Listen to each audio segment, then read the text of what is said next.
Vidíte, toto je prostě... Všetko naturál. Nie, teraz... Aj tento nos? Nos som si dala spraviť. Preto je taký krivý a gombičkový. Ja som Eva Cifrová. Ja som... Hari, poď, dáme ti kostičku, poď. Poď sem, Harinku. Harika, poď. Tu má. Kuli si zjedol nejakú kostičku. A teraz nám niekto zaspieva veškerá krása.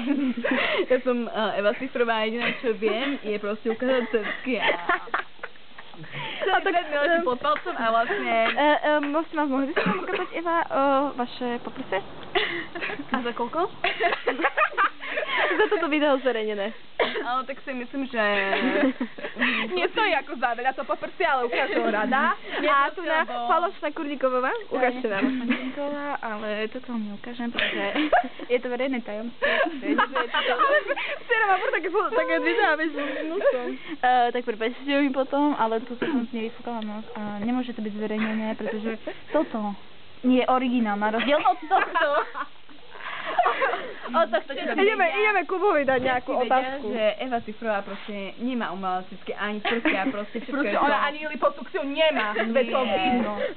Kubo, čo si o tom myslíte? A kto je Kubo? Sajfa, dobre, ja by som sa raz vyjadril ku všetkým mojim fanúšikom, bude to zverejnené aj na mojej stránke. Ja som bol živo prítomný.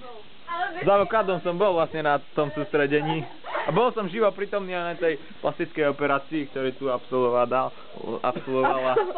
absolvovala Elena Čidbalejová alias Eva Cifrová. Eva sa tu nenachádza, takže neviem, o čom sa tu len bavíme. Proste myslím si, že moje... Počkaj, nechodí Eva Cifrová so Sajfom? Ako? Čo opäť? To je vypľa kostku do noty.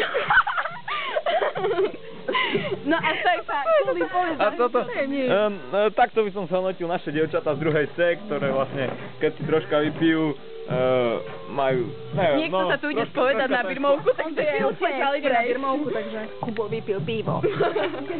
A toto Žechinka bude vedieť, ja ti to všetko dám. Žechinka tam nebude.